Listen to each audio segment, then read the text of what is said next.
Hola, ¿qué tal? En este video vamos a hablar sobre el brillo y la maticidad. Estas dos características suceden cuando la luz se refleja en un material. La luz puede hacer dos cosas, puede atravesar un material o puede ser reflejada. ¿Ok?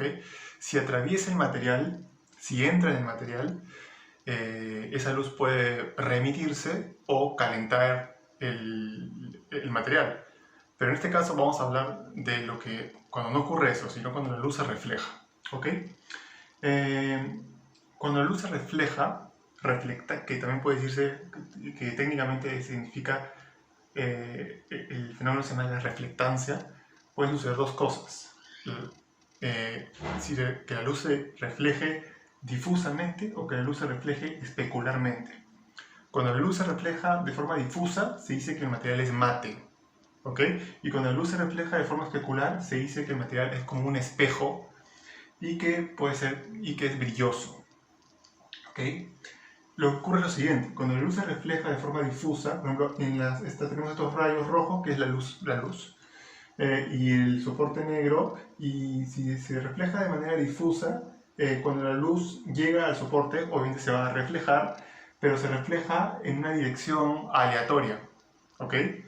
En cambio, cuando la luz se refleja de forma especular, se refleja siguiendo una dirección prevista, ¿no?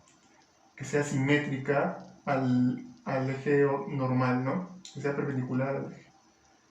Se refleja, entonces, justamente esa es la razón por la cual este tipo de reflectancia crea espejos. Porque si acá tenemos la luz que llega por aquí y se refleja de manera uniforme, entonces nuestros ojos, que vamos a suponer que nuestros ojos están acá, van a poder ver de manera continua cómo es que la imagen que se está reflejando, vamos a poder ver de manera ordenada la imagen que se está reflejando, ¿no? Vamos a ver esta coordenada, luego la siguiente de manera uniforme, y digamos que este soporte va a poder reflejar la luz, va a poder reflejar el objeto aquí como es, ¿no? En cambio acá no, porque o sea, el objeto tendríamos, por ejemplo, la coordenada de aquí de la imagen, vamos a suponer que acá hay una imagen, entonces esta parte de la imagen la vamos a poder ver acá, esta parte de la imagen la vamos a poder ver acá, por ahí más o menos normal, pero esta parte de la imagen pues sí la vamos a poder ver acá. Entonces, para poder ver esta parte de la imagen tenemos que mover nuestro ojo toda esta cantidad, esta distancia, hasta llegar acá. Entonces no es un buen, este objeto no es un buen reflector, no es un buen espejo, ¿no? No sería un buen espejo. Ahora vamos a ver por qué es que algunos materiales son mates y otros son brillosos. Esto se debe principalmente a tres factores. El primero es la rugosidad, o qué tan liso es un material, ¿no? Lo que ocurre es que cuando en un material rugoso, como este de aquí, los rayos de luz entran, sin embargo, al momento de reflejarse, a veces tienen que, digamos que entran y hay orificios, ¿no? Acá tenemos unos huecos, unas cavidades, que hacen que cuando se quiere reflejar, la luz tiene que atravesar el mismo material, justamente por lo que hay como huecos, hay cavidades. En cambio, en un liso simplemente se refleja y se refleja de golpe. No tiene que atravesar el material. En cambio, acá entra en un hueco y para poder salir tiene que atravesar esta partecita de aquí. Este ancho de acá tiene que atravesar. Y recién va a poder salir por acá. Entonces, esto es lo que genera superficies rugosas. Entonces, en esta porcioncita en la que la luz tiene que atravesar, va a haber un tiempo de demora, ¿no? La velocidad se va a retrasar dependiendo del material. La energía luminosa se puede convertir en calor, y eso hace que la intensidad de la luz reflejada disminuya o que cambie de dirección, ¿no? Entonces, los materiales lisos son mejores reflectores, son reflectores más brillosos, menos mates. Son objetos más brillosos, menos mates. Luego tenemos el ángulo de incidencia. El segundo factor es el ángulo de incidencia. Eso se refiere a en qué dirección entra la luz. No sé si alguna vez les ha pasado que ven eso se le dice objetos satinados, me parece. cuando ven un objeto y es mate si lo ves en una dirección, pero si volteas un poco, si te mueves un poquito y lo miras en una dirección un poquito diferente, es brilloso. Okay, eso tiene que ver con cómo la luz entra y sale del objeto, ¿no? Por ejemplo, en esta parte de aquí, si ponemos nuestro ojo aquí, la luz entra en esta dirección y sale de manera se podría decir de manera sencilla, especular, fácil, no entra en la luz, el objeto no es rugoso, acá hay una parte lisa, ¿no? Bueno, el material es rugoso, pero digamos que la luz cae en una parte en la cual es sencilla que se refleje, ¿no? Entonces, la energía luminosa no se pierde y se refleja completamente, entonces vamos a ver brillo si lo vemos en esta dirección. Pero si yo muevo mi ojo y lo muevo por acá la luz entró en esta cavidad y va a tener que atravesar esta porción del material, ¿no? Entonces va a perder energía y va a salir en esta dirección y además va a perder intensidad energética, entonces vamos a ver que es más mate, ¿no? Vamos a ver menos brillo en esta zona. Bueno, y en realidad vamos a ver menos brillo y además es mate porque la luz no se refleja especularmente, ¿no? Sino que en cualquier dirección, ¿no? Justamente por esta asimetría en la superficie, ¿no? Y por último, el último factor es el índice de refracción. Refracción significa cuando la luz cambia de dirección, ¿ok? Cambia de velocidad y cambia de dirección. Que cambie de velocidad y que cambie de dirección son fenómenos que están relacionados. O sea, si cambia de velocidad va a cambiar de dirección. Lo que ocurre es que cuando la luz entra en un material, las moléculas del material absorben la radiación y luego remiten la radiación. Entonces, en ese intervalo entonces la absorción y la remisión ocurre en un intervalo de tiempo. Ese intervalo de tiempo va a retrasar la velocidad a la que la luz se movía antes en el aire o en el vacío. Ese retraso significa que la luz pierde velocidad, se mueve más lento. Eso con respecto a la magnitud de la velocidad, a qué tan lento se mueve. Ahora vamos a entender por qué es que cambia de dirección. ¿Ok? Entonces, acá tenemos un rayo de luz. Ok, entonces estrictamente hablando, la luz no es un rayo, la luz es una onda esférica que se propaga desde la fuente. ¿Ok? Digamos que lo que ocurre es que la fuente de luz, que es el sol, está muy lejos. Entonces, la luz se propaga esféricamente, pero al llegar a la Tierra podremos considerar de que es plana. Entonces, en realidad, estos son los rayos de luz. Estas ondas, estas rayas de aquí, pero nosotros lo podemos considerar como un rayo porque estamos hablando de una acción puntual, ¿no? Y lo que ocurre en este punto.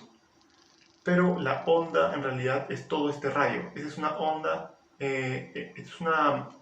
una onda energética, esta es una onda energética equivalente. O sea, esta línea, todo este rayo es equivalente. Pero vamos a ver, o sea, tienen la misma magnitud. Pero entonces vamos a ver qué ocurre cuando la onda de luz llega a esta superficie. Lo que ocurre es de que la parte de aquí que va a entrar primero que la parte de aquí. ¿Ok? Entonces la parte de aquí, porque recordemos que esto es hasta acá, la parte de aquí, como entra primero, lo que va a pasar es de que justamente por el tema de la magnitud, del retraso, de la absorción y remisión, las moléculas de este material van a absorber esa parte de la luz y la van a remitir de manera más lenta que las moléculas del aire, ¿no? Que por simplicidad se entiende que las moléculas del aire remiten la luz a la velocidad, como si estuviera en el vacío. Entonces se va a transmitir aquí mucho más rápido que aquí. Entonces lo que va a pasar es de que esta parte, como se va a remitir más lento esta zona de aquí, va a haber como un doble, esta raya va a girar en este eje. Entonces al final va a tener esta posición. Es como si tuviéramos una máquina cortadora en un césped y estuviéramos entrando en diagonal y tenemos un suelo liso y un suelo áspero. Entonces la máquina, al momento de atravesar justo esa fase en la que el terreno liso se convierte en áspero, la parte de la máquina cortadora que entre primero al terreno áspero va a doblarse y cuando entra el terreno áspero va a continuar su dirección recta, pero ya doblada, ya no va a estar en la misma dirección en la que estaba en el terreno liso. Entonces, algo parecido va a pasar. La luz se va a cambiar de dirección. Ok, eso por ese lado. Ahora bien, entonces podríamos considerar que la rugosidad y el ángulo de incidencia son las causas que determinan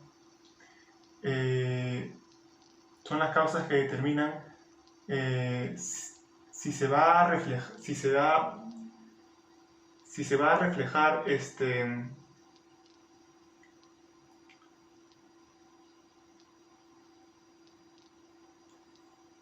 entonces podemos considerar que la rugosidad y el ángulo de incidencia son las causas que determinan si el material va a reflejar, cuál es la probabilidad de que el material refleje, de que el rayo de luz no entre en el material, ¿no? Si tenemos una superficie lisa, no va a entrar, se va a reflejar rápido. Y si la luz entra en una dirección buena, no va a entrar tampoco el material y se va a reflejar rápido. Y el índice de refracción lo que determina es, ok, si entró el material, ¿no? Si tenemos una superficie rugosa, si digamos que la rugosidad no es la mejor, y si hay un ángulo de incidencia que va a hacer que entre, si ya entró, ¿cuántos problemas van a haber, ¿no? O sea, ¿qué tanto cambia la velocidad de la luz dentro del material? ¿Ok? Esto es importante porque nos va a servir para poder ver no solamente cambios en la dirección, ¿no? Porque si hay cambios en la dirección de la luz reflejada, pues va a ser mate o el material va a ser como un espejo, ¿no? Sino también la intensidad del brillo, ¿ok? Recordemos que la longitud de onda determina el color de la onda electromagnética. Pero para determinar la intensidad del color, lo que vamos a ver es la amplitud de onda, que es la parte vertical, que es la parte vertical de la onda. ¿Ok? Entonces, ¿qué ocurre cuando la luz... Acá tenemos, ¿no? Entonces, la intensidad del brillo va a depender de la fase de la onda electromagnética. ¿Ok? ¿Qué es la fase? La fase es, tenemos dos ondas. Recordemos que acá cada molécula absorbe la luz que le entra y la remite. Entonces van a haber interferencia de ondas, interferencia entre la luz que remite cada molécula del material. Si es una interferencia destructiva, la energía se va a perder. Y en la dirección donde la interferencia sea constructiva, la energía se va a ampliar. ¿Ok? Entonces, si la luz se refleja rápido, si no entra, no va a haber interferencia destructiva y no va a haber pérdida de energía y la luz va a conservar su intensidad. Por ejemplo, esto sería un material rugoso, brilloso, ¿no? En cambio, ¿qué pasa si, por ejemplo, y la fase, que es justamente esto de la interferencia, justamente va a depender del índice de refracción? Porque si el índice de refracción es muy grande, o sea, si la luz,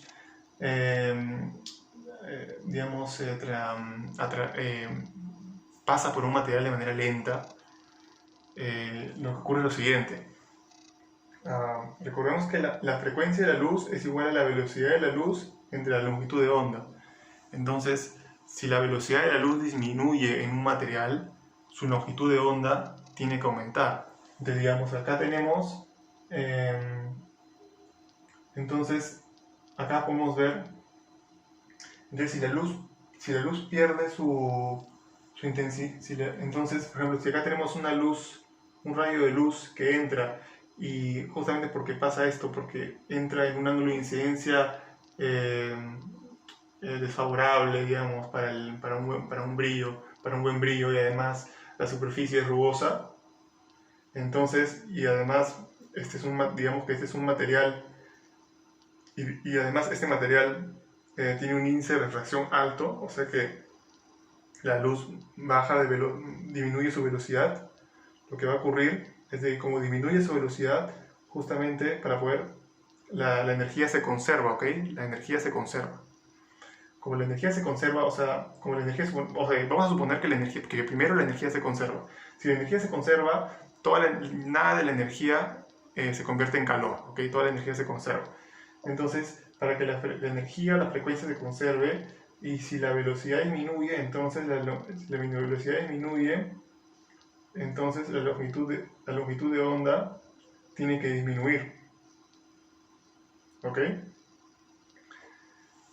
Si la longitud de onda disminuye, se va a crear, se puede crear una fase de onda diferente. Si la fase de onda cambia, se pueden crear interferencias destructivas y hacer de que la onda que al final va a salir del material, como esta de aquí, pierda amplitud, ¿no? Por ejemplo, acá tenemos una onda constructiva, ¿no? Si sumamos estas dos ondas, se va a crear una onda de mayor amplitud, o sea, va a aumentar su intensidad de brillo. En cambio, aquí podemos tener una onda destructiva, ¿no? Eso va a hacer que la intensidad de brillo sea menor. Esto va a generar un brillo débil.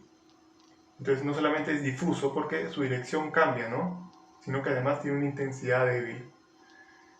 Y esto sin considerar el calor, porque podría ser también que las moléculas dentro de este material choquen entre sí y generen una energía que no genere que vaya en una dirección aleatoria, y eso es lo que se conoce como calor. Entonces la energía se va del sistema y se convierte en calor, ¿no? Se va del sistema dentro del campo electromagnético, obviamente, porque queda como calor en el mismo objeto. En cambio aquí, como hemos visto, no sucede una interferencia porque no hay cambios de fase, justamente porque no entra en el material, y toda la energía se proyecta de manera especular, ¿no? Y conservando su intensidad. Y este podría ser un objeto que sea un espejo y que sea brilloso. En conclusión,